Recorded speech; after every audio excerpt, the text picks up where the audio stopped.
Du coup, je, voilà. Je vous laisse commencer, Valentin, Guillaume. Je coupe mon partage d'écran. Ça marche. Et ça marche. Je te laisse partager, Guillaume. Normalement, ça doit être bon. Hop là. Ok, ok, très bien. Alors, le but, c'est donc maintenant qu'on sait à peu près où aller dans le webinaire, de quoi vous présenter. Donc, on va vous présenter un peu ce que c'est tout le tech transfert. On va vous présenter des projets qui ont vraiment bien réussi à l'IRIT. Et on va commencer tout de suite, peut-être par commencer présenter nos actions. Donc en fait, c'est quoi le but de Toulouse Tech Transfer? À la base, c'est de faire de la sensibilisation, un peu comme on fait aujourd'hui. Donc présenter différentes thématiques, parler de propriété intellectuelle, voir qu'est-ce que nous proposons aussi comme offre. Et ensuite, c'est aussi de détecter des inventions. Donc, c'est-à-dire, on va vous écouter, voir les projets que vous avez, pour voir à peu près qu'est-ce qu'on peut construire ensemble, qu'est-ce que vous attendez aussi. Par exemple, j'entendais Daniel que tu souhaitais savoir comment tu pouvais faire que tes inventions aillent les transférer qu'ils aient un impact dans le monde socio-économique qu'on connaît. Et ben, on est là, on est vraiment là pour ça. C'est vraiment notre mission. Donc ensuite, on a donc d'autres offres, donc les maturations économiques, c'est-à-dire que nous, on est toute une équipe en général, on est toute une équipe, il y a différents volets. Guillaume et moi, on est là pour construire les projets, aller en profondeur dans les projets, maturer les projets. Mais dans cette maturation, il y a la maturation économique, c'est-à-dire qu'on est accompagné par des commerciaux qui vont étudier le marché, voir si des industriels sont intéressés, s'il y a une création de start-up. Voilà, c'est ce qu'on fait. Donc, maturation technologique, je viens d'en parler, construction de projet, investir sur le projet, trouver des ingénieurs, par exemple pour faire le front-end du web, etc. Ou même autre, hein, développer de l'IA, des parties plus ingénierie. Donc, on est là pour ça, hein, pour monter en TRL le projet. Ensuite, la maturation juridique, parce que bah en général, la rédaction des contrats et tout ça, il y en a beaucoup. Donc, on a toute une équipe juridique, propriété intellectuelle, si vous voulez faire du brevet, protection logicielle, c'est pareil. Et le but, c'est quoi? C'est de transférer un industriel ou faire une création de start-up. Et donc avec le suivi aussi des partenaires, quoi. Donc voilà. Donc qu'est-ce que TTT? Peut-être la prochaine slide, Guillaume. TTT, en fait, c'est un format assez particulier, c'est une entreprise assez particulière parce qu'on est une société privée, mais nos actionnaires sont publics. C'est-à-dire que c'est la BPI France, c'est le CNRS, la région, l'UT, Toulouse et Toulouse Métropole. Donc voilà, tous nos actionnaires sont publics. En fait, la problématique qu'il y a eu il y a une dizaine d'années, ce que l'État se posait comme question, c'est-à-dire en France, on sait faire de la recherche, on est fort en recherche, mais comment faire que pour la recherche aille dans le monde socio-économique qu'on connaît? Et donc, elle a créé les structures, les SAT, les sociétés d'accélération de transfert technologique, pour, euh, pour faire cette transition labo-entreprise, quoi. Donc nous, c'est notre rôle principal, c'est de faire ce tampon. Donc des SAT, il y en a plusieurs en France. Vous en avez une dizaine. Il y en a beaucoup, beaucoup à Paris parce que bah, on est tout simplement à côté des laboratoires. Vous avez West Valorisation pour à l'ouest. Vous avez notre jumeau un peu dans le sud. C'est Accélère du côté de Montpellier, donc qui s'occupe de tous les labos côté de Montpellier. Nous, on s'occupe de la région Occitanie, Occitanie, donc Toulouse. On peut aller jusqu'à Castres, jusqu'à Albi aussi. Mais voilà, globalement, il y en a une dizaine en France. Et voilà.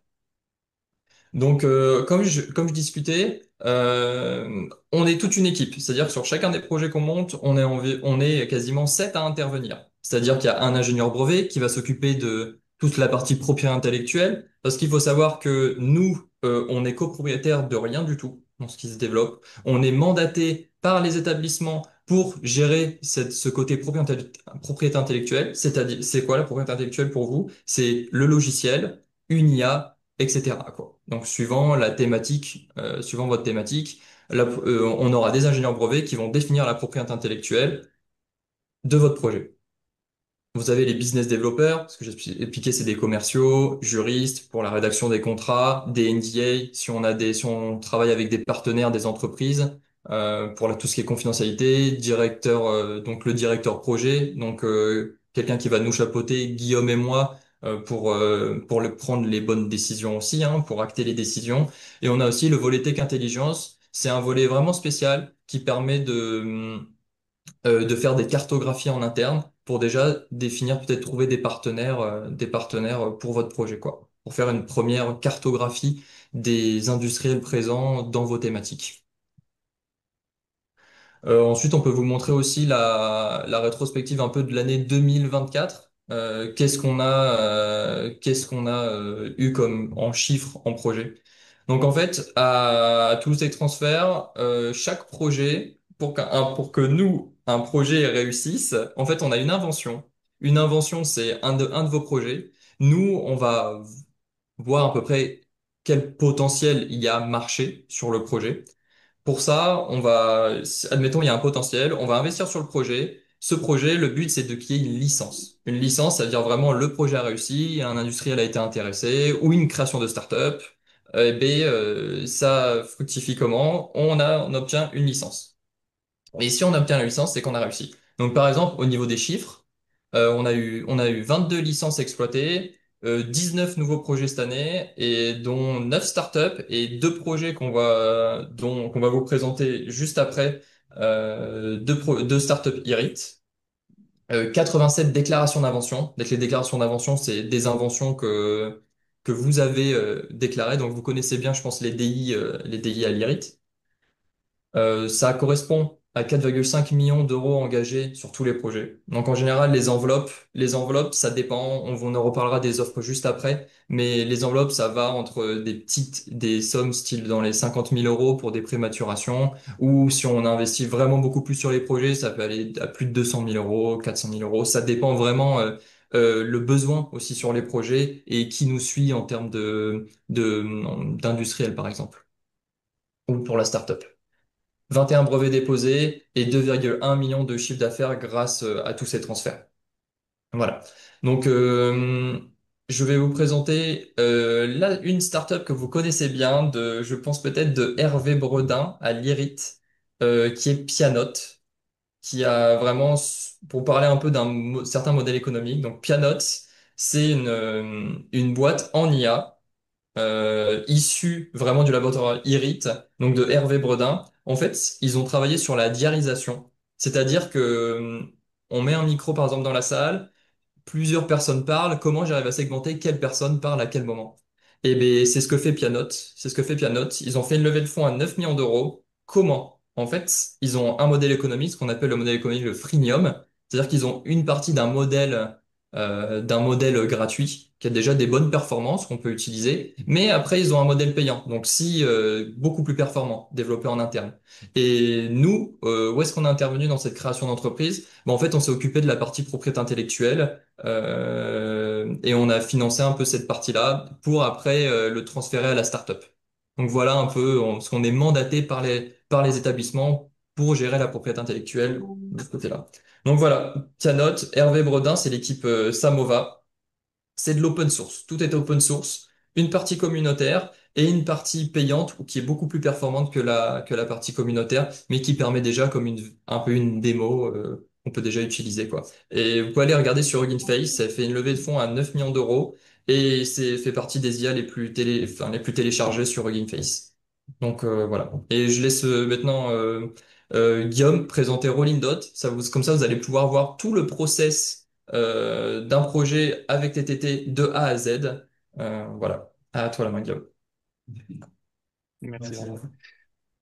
Alors du coup, Rolling Dot, c'est un modèle un peu différent. Donc, ce projet-là, c'est un projet qui est issu de l'équipe Storm, donc avec trois chercheurs de l'équipe Storm, et sur lequel on a pu intervenir beaucoup plus, on va dire, en termes de technique notamment, parce que Pianote, en fait, c'était un projet qui était déjà très mature, et notamment en termes de start-up, ils sont partis en fait déjà tout le code qui avait été développé en interne à l'IRIT, et nous, on n'a pas développé de techniques supplémentaires, on a vraiment plus géré la propriété intellectuelle et transféré à startup, comme disait Valentin.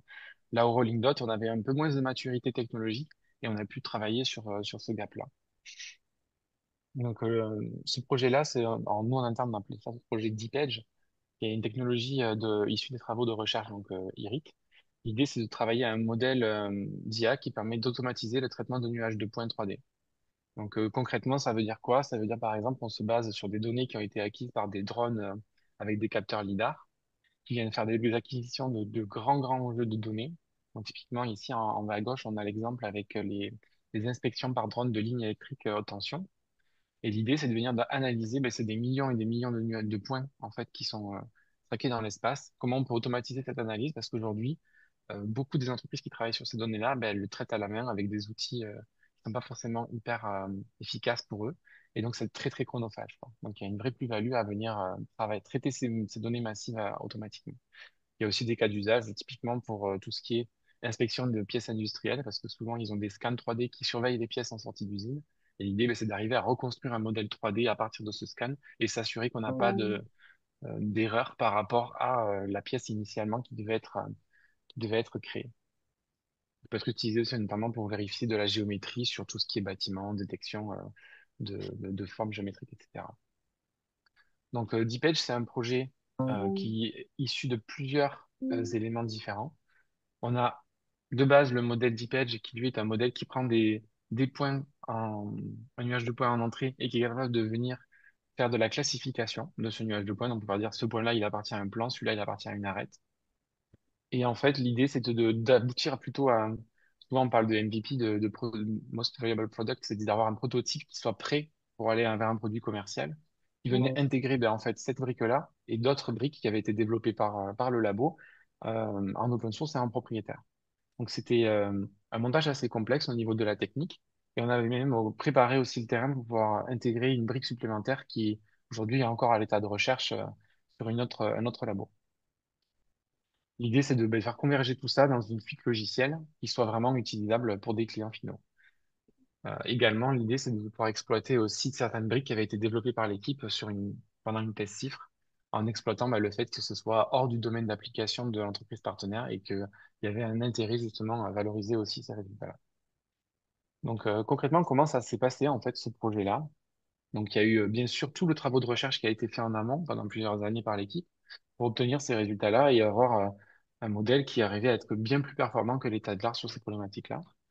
Euh, Et donc, nous, on est arrivé à ce moment-là, plutôt entre 2019 et 2022 pour analyser le marché, venir monter le projet en termes de maturation de TTT.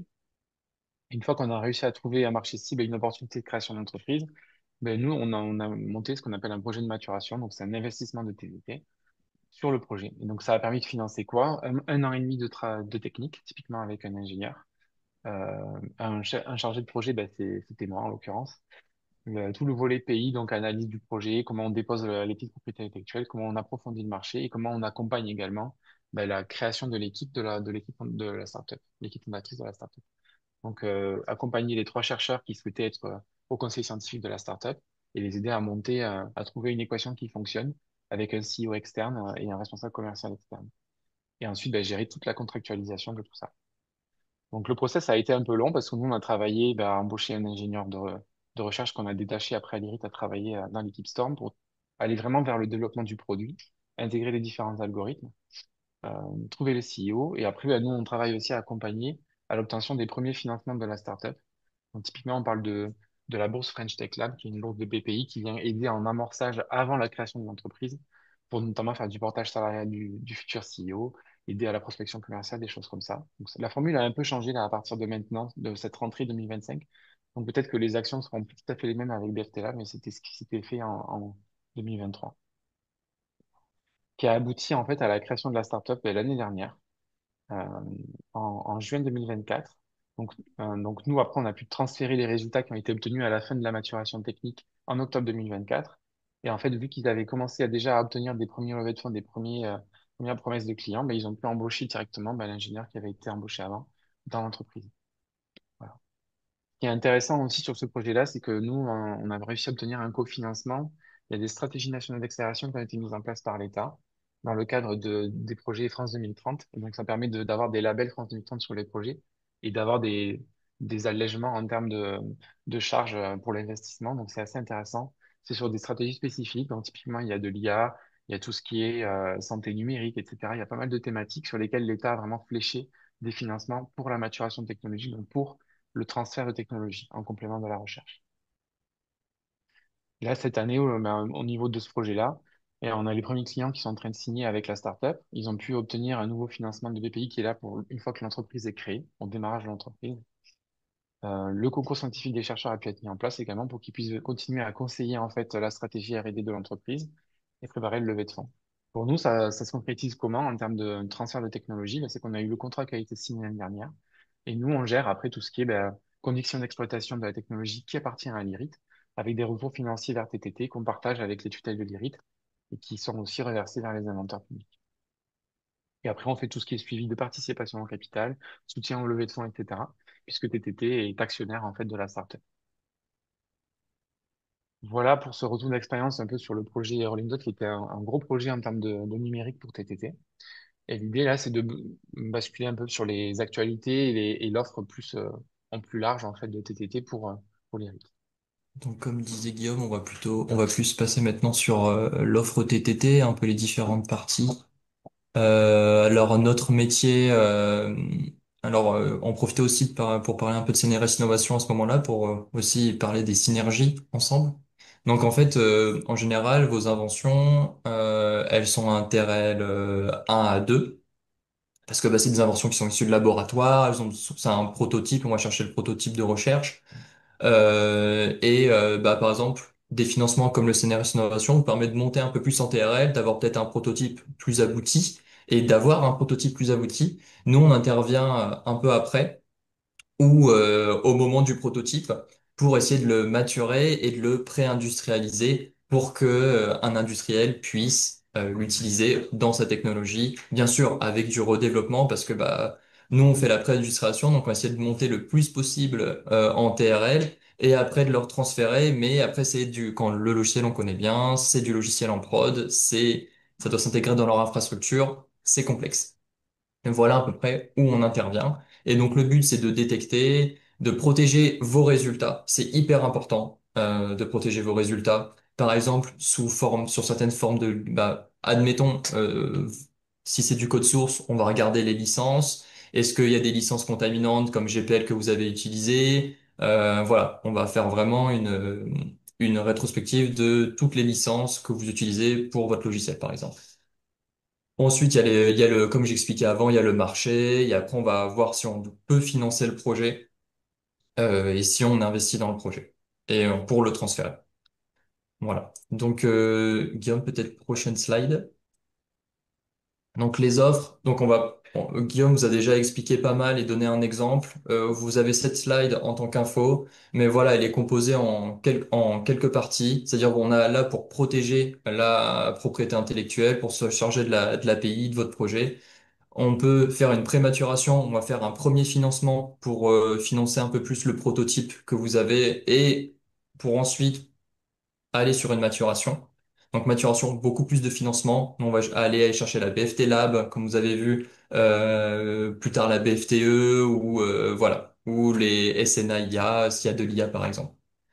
Ensuite, il y a la partie aussi création d'entreprise, parce que nous, on a tout un, ce que j'avais pas expliqué, c'est qu'on a tout un pôle créa aussi, donc toute une équipe qui va se charger de, par exemple, trouver un CEO, trouver un CTO, voilà, de monter l'équipe d'une startup.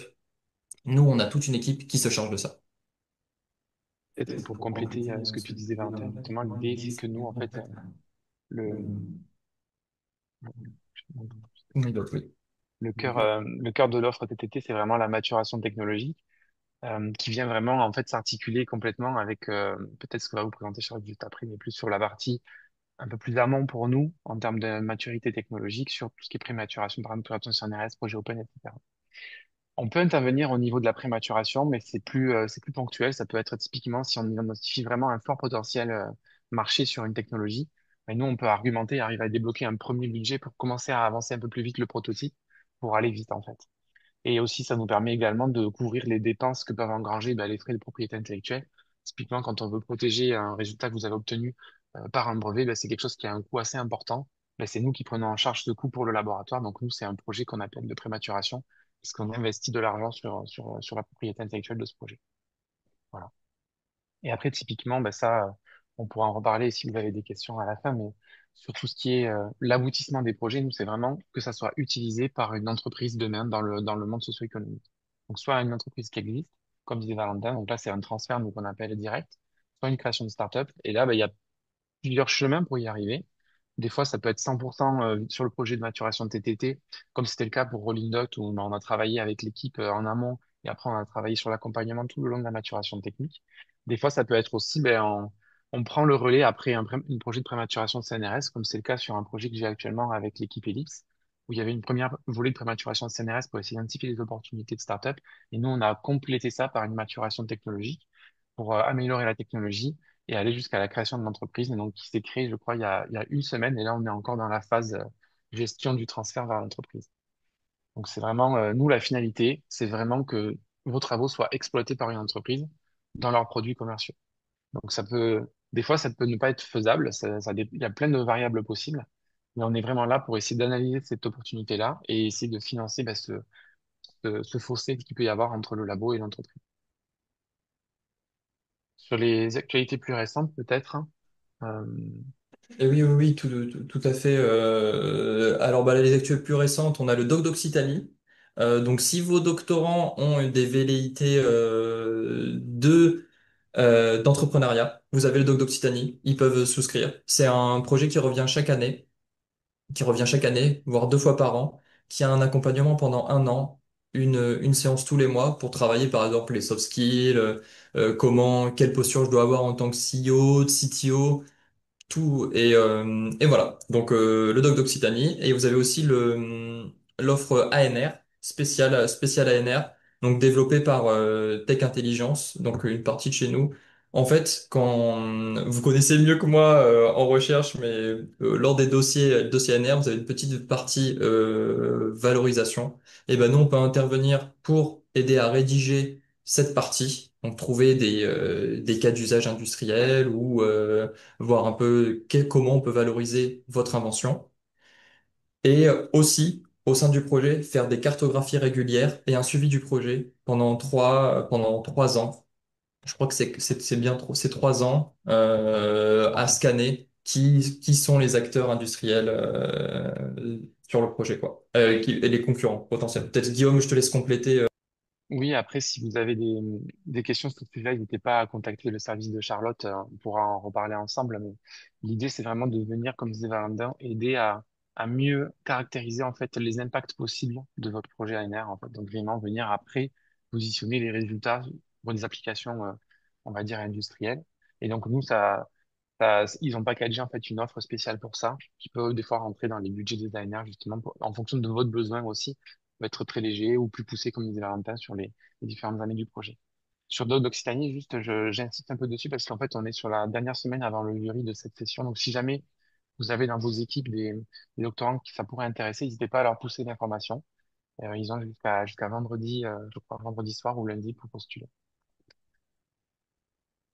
En fait, c'est l'instance en Occitanie du dispositif Startez, si jamais vous en avez entendu parler au niveau du ministère. C'est la version Occitanie, en fait, de ce dispositif. C'est partagé entre Toulouse et Montpellier. Et ici, on Si vous on- a laissé la slide qui détaille un peu plus l'offre de Tech Intelligence. On va pas forcément rentrer dans les détails pour pas prendre trop de temps.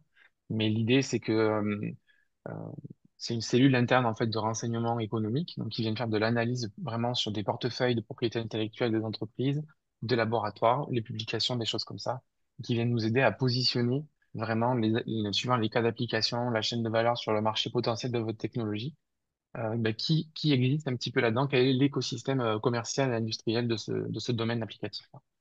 Donc, eux, ils sont vraiment en support en interne, mais aussi en externe, sur des fois des prestations pour des besoins ponctuels des laboratoires ou des entreprises. Donc, ça, on pourra l'approfondir en fonction de vos questions aussi, mais c'est vraiment eux qui interviennent justement sur la partie ANR, parce qu'ils sont vraiment spécialisés sur ces sujets-là. Voilà. Pour conclure peut-être la partie TTT, euh, Euh, je voulais vous montrer une petite rétrospective sur les 3 dernières années. Donc aujourd'hui, on en est à une cinquantaine de startups qui ont été créées au niveau des laboratoires de recherche du bassin toulousain. Mais sur les 3 dernières années, ben, on a quelques startups écrites quand même. Donc en 2022, on en a à peu près 2 par an, en fait, ces dernières années, qui exploitent des résultats issus de l'IRIS.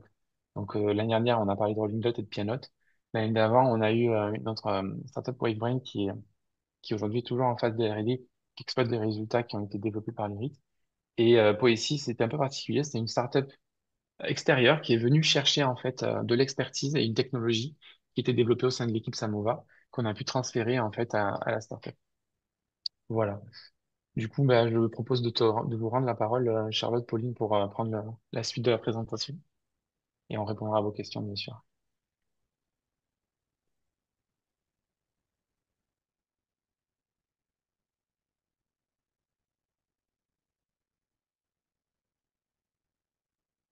On n'entend pas Charlotte, par contre.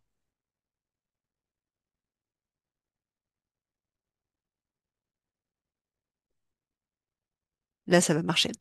Donc, pour que vous ayez une vision des dispositifs complémentaires qui existent côté CNRS Innovation, donc qui sont vraiment voilà, complémentaires à l'offre de service, à l'offre d'accompagnement de Toulouse Tech Transfer.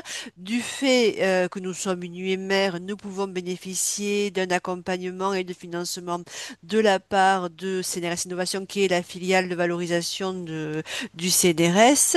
Et il se positionne essentiellement sur quatre instruments que j'ai résumés dans ce tableau. Donc la prématuration avec un projet avec un TRL2, en fait, un financement de 12 à 18 mois allant jusqu'à 150 000 euros qui va permettre la validation d'un proof of concept, de faire un prototype et qui va permettre également d'accompagner le chercheur dans l'élaboration d'une stratégie pays. Après, il y a un programme dédié au logiciel open source, notamment pour consolider une communauté d'utilisateurs et de développeurs qui est existante, avec donc un soutien, un accompagnement de 6 à 18 mois et le recrutement d'un ingénieur qui ferait du développement. Le programme PIS, donc la nouvelle session de l'appel vient juste d'être lancée et qui vise à accompagner des projets à fort impact sociétaux et environnementaux avec une aide de 18 à 36 mois et 150 000 à 180 000 euros de financement. Et après RISE qui est pour favoriser la création de start-up. Alors pour PIS, je viens de le dire, sur l'année 2026, on a une thématique qui est dédiée au One Health, une seule santé. Le calendrier de dépôt, la date limite, c'est le 15 janvier et entre-temps, le 28 novembre, vous aurez un webinaire d'information. Là, dans cette slide-là, je décris un peu ce que attend en termes de thématique CNRS Innovation et il y a des axes possibles pour les équipes IRIT, notamment la modélisation et la simulation multi-agent de phénomènes complexes.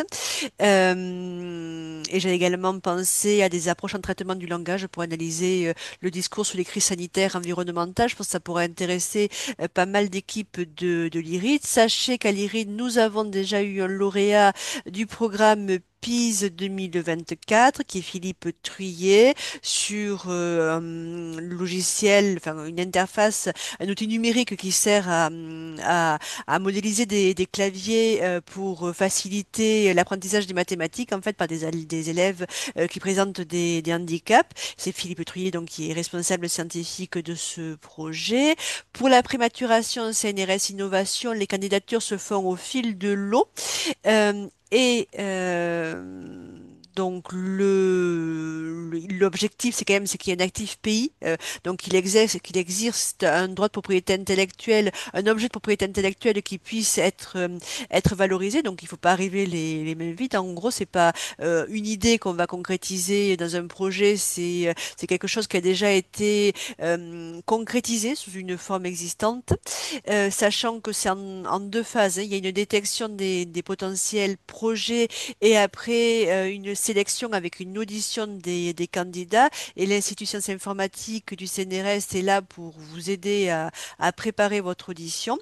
On a eu un projet qui est le projet Intact porté par Farah Benamara à l'IRID, qui a été financé au titre du programme de prématuration du CNRS Innovation et qui est en cours de maturation encore auprès de Toulouse Tech Transfer. Donc c'est pour vous montrer qu'il y a une continuité dans les instruments d'aide à la maturation et à la valorisation.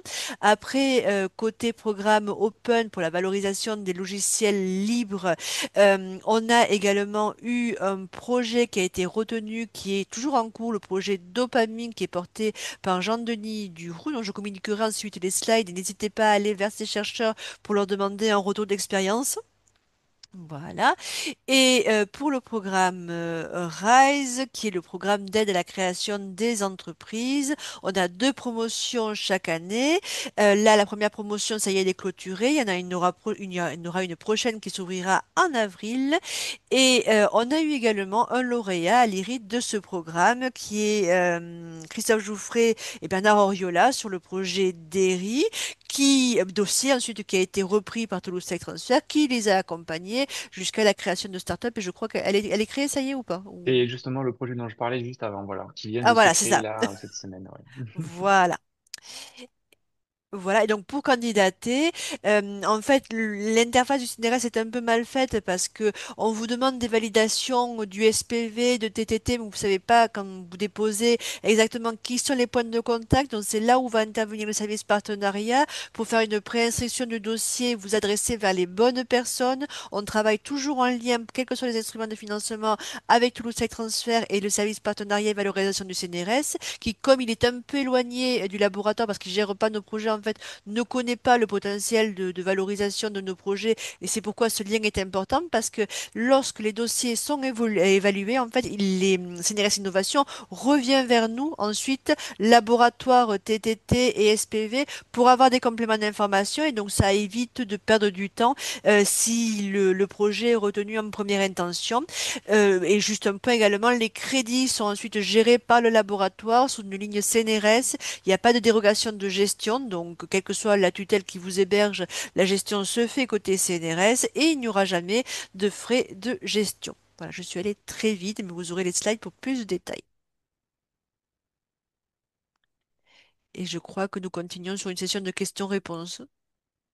Oui, c'est ça. C'est tout à fait ça. Peut-être, je me permets juste de partager mon écran pour que vous ayez au moins dans le webinaire, je sais pas si on le voit bien, le formulaire si vous voulez nous contacter, surtout pour un peu parler plus de vos projets, de vos axes de recherche. Nous, on reste disponible avec Guillaume dans tous les cas. Envoyez un mail là ou demandez à Charlotte directement, de manière on vous transmettra les slides, etc. Et demandez à Charlotte directement pour qu'on puisse, que si vous puissiez, si vous voulez en échanger avec nous. Donc voilà, peut-être si vous avez des questions, Daniel, Jean-Pierre, on est là pour répondre, en tout cas, avec plaisir, ce sera avec plaisir.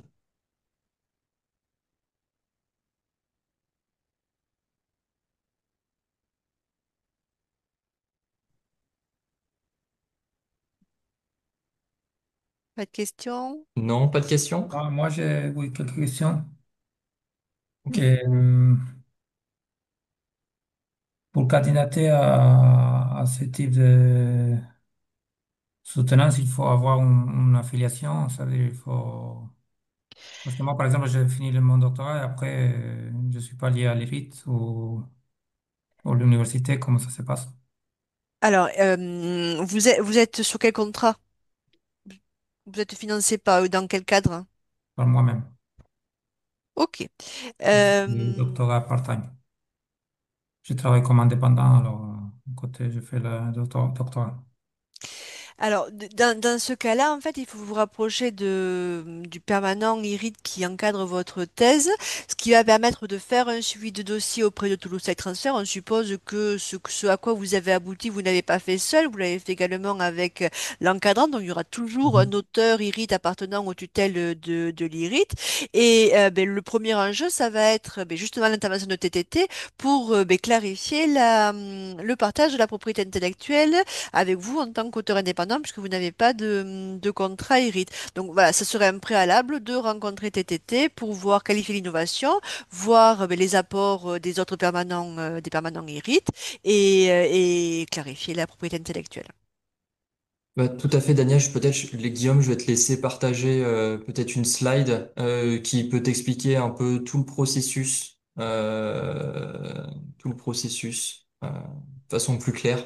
En tout cas, nous, on est, comme disait Charlotte, avec l'encadrant Hérite, avec ton encadrant Hérite, il y a toujours possibilité de faire quelque chose. Je laisse Guillaume vraiment en parler.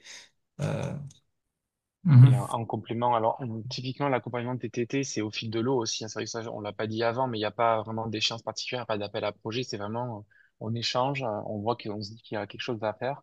On formalise juste ça dans un document. Il y a une fiche préliminaire d'invention pour statuer, prévenir justement le laboratoire et les tutelles que ben, on a été sollicité par tel et tel chercheur de telle équipe et on va analyser leur projet. Et en fait, c'est là que nous, après, on accuse réception au labo et on analyse ensemble, on discute ensemble. La première étape, nous, c'est de voir de quoi on part en termes de propriété intellectuelle, comme disait Valentin. Donc, comme ce qu'expliquait Charlotte, en fait, en fonction, on va essayer de statuer qui sont les chercheurs impliqués et voir un peu le statut de chacun. Si c'est des permanents, bah, souvent, c'est plus facile. Après, quand c'est des contractuels, bah, en fonction du type de contrat, du type d'accueil, du type d'intervention, etc. Et après, on essaie de voir ben, s'il y a des résultats intéressants et qu'il y a une entreprise qui veut l'exploiter, comment on peut, où, est-ce qu'il y a un marché, etc. Tous ces sujets-là, on les creuse ensemble. Et en fait, on va itérer au fil de l'eau en fonction de ce qu'on trouve comme information.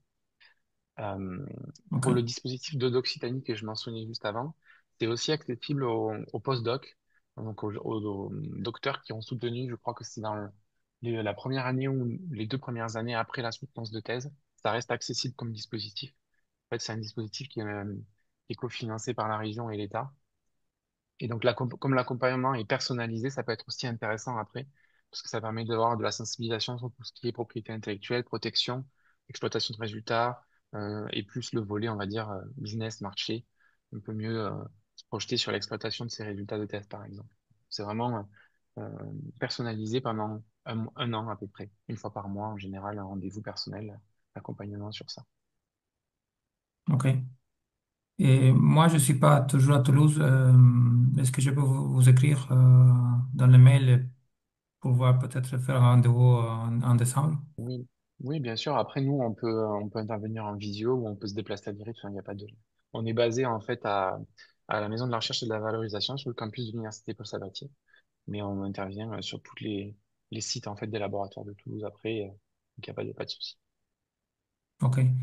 Et aussi, l'autre question que j'avais, là, je vois que le tech transfer, normalement, ça se passe avec une startup, mais parfois, moi, je pense aussi aux méthodes qu'on développe dans l'académie et que peut-être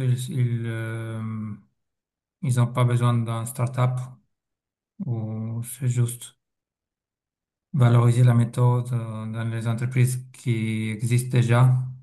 Est-ce que ce cas, vous le traitez aussi ou... Ouais, typiquement, nous, c'est vraiment l'objectif. C'est d'essayer, en général, quand on travaille sur un nouveau projet, on va essayer de bien comprendre qu'est-ce que vous avez fait, qu'est-ce que vous avez obtenu comme résultat scientifique et d'où on part un petit peu. Et à partir de ça, nous, on essaie de faire vraiment un état de l'art technologique. Donc, voir par rapport à ce qui existe aujourd'hui, qu'est-ce que ça apporte, qu'est-ce qui est innovant, qu'est-ce qui est intéressant pour des potentielles entreprises. Et après, ben, souvent, on commence par une phase où on va explorer un petit peu les possibilités marché. Donc là, c'est, comme disait Valentin tout à l'heure, c'est plutôt les responsables commerciaux qui font ça, qui vont aller contacter des entreprises, essayer de leur présenter en fait ce que pourrait faire ou ce que fait aujourd'hui votre technologie, et essayer de mieux comprendre ce que ça pourrait les intéresser, comment ça pourrait s'intégrer dans leur offre qui existe aujourd'hui, etc. Et donc c'est aussi une phase où des fois, ben, ça peut aboutir justement sur les licences d'exploitation dont on parlait tout à l'heure. On a une partie qui sont des startups, mais ça reste, on va dire, grosso modo, la moitié, quoi. L'année dernière, Mhm. c'est une moitié de startup, moitié d'entreprises existantes, quoi. C'est Ok. vraiment et, la finalité, c'est ça. Et tout à fait, Guillaume, et je me permets de compléter. Par exemple, Daniel, c'est ton projet, c'est toi le porteur. On s'aligne aussi à ta vision des choses. Si maintenant on a trouvé certains partenaires, etc. Si des partenaires ne te vont pas, nous c'est en collaboration avec toi pour avancer. Et Mm. c'est avec ton accord, quoi, dans tous les cas. Voilà. Ok, très bien, merci. Et après, ben, ce qui peut arriver pendant cette phase un peu de recherche d'intérêt marché, ben, on peut se rendre compte que des fois, ben, il peut y avoir peut-être un marché, mais des fois, le marché est déjà couvert par une autre technologie qui convient aux entreprises et ils n'ont pas envie de changer, ou ils n'ont pas envie de supporter un coût. Ou des fois, ben, en fait, on se rend compte qu'il n'y a pas d'opportunité de marché, en fait, d'exploitation commerciale. Donc ça peut être aussi des fois un peu les mauvaises nouvelles qu'on peut avoir, mais des fois on peut se rendre compte aussi qu'il y a un marché existant, il y a déjà des entreprises existantes qui travaillent dessus, ou il y a un marché existant, mais il n'y a pas d'entreprise qui l'adresse. Donc là, c'est là où on peut conseiller, on va dire, une startup. Voilà. Mhm. Parfait. Merci. Et Jean-Pierre? Ouais, non, merci. C'était juste pour avoir des piqûres de rappel et puis les derniers épisodes que j'avais ratés au niveau de l'IRIT. Donc, Et là, aujourd'hui, on est encore, en termes de maturation de TTT, on en a quatre sur les rites en cours. Donc, avec l'équipe Samova, Storm, Melody et la maturation et l'équipe Ellipse, là, qui arrive à la fin, qu'on mentionnait juste avant. Donc, ok. ça bouge. Mhm. Et une autre chose, pardon, j'ai pas compris quand avez montré la carte de de France, parce que ça c'est Toulouse Tech Transfer, mais vous parlez de toute la France. Oui, alors en fait, au niveau national en France, au niveau international, on parle des technologies transfer office, les TTO. En fait, en France, il y en a une dizaine et en fait, on est géolocalisé par pôle académique. C'est-à-dire que si c'est des résultats issus d'un laboratoire de Paris, ben, ça va être une des structures qui sont basées à Paris qui vont gérer la propriété intellectuelle et le transfert avec les entreprises. En Occitanie, ben, il y a deux structures. Il y a une structure à Montpellier et une à Toulouse. Et donc, nous, TTT, on gère tout ce qui est Occitanie Ouest. Donc, tous les laboratoires, on va dire, du périmètre académique toulousain. Voilà. En fait, ça, typiquement, s'il y a des résultats qui sortent de l'IRIT, ben, ça va passer par nous. Et si jamais ben, il y a des velléités de collaborer ou d'utiliser des résultats qui sont issus d'un autre labo, ben, il y a un réseau justement de ces offices de transfert en France qui s'appelle le réseau SAT. Et donc là, il y a une dizaine de sociétés en fait qui existent en France par bassin académique. Ok, en fait, quand vous parlez de SAT, c'est société, c'est quoi là? D'accélération et de transfert de technologie. Accélération. Ouais, Ok, c'est le statut en fait de Toulouse Tech Transfer, de Accélère à Montpellier, voilà. C'est toutes des sociétés d'accélération et de transfert de technologie qui ont été créées en 2012. ok. C'est Ça, l'équivalent des TTO à l'international en fait. Souvent, on parle de OTT ou de TTO maintenant, Office de transfert de technologie, c'est vraiment la terminologie classique. ok, merci. On a fait le tour. Merci de votre participation. Merci beaucoup, Guillaume et Valentin. Merci Charlotte et Pauline Et, pour l'invitation. Merci, avec plaisir. et j'espère que au moins la rediffusion vous attirera du monde. N'hésitez pas si vous regardez ceci en replay à nous contacter s'il y a des questions, Charlotte Voilà. ou non. Mhm. C'est ça, bon replay. Ok.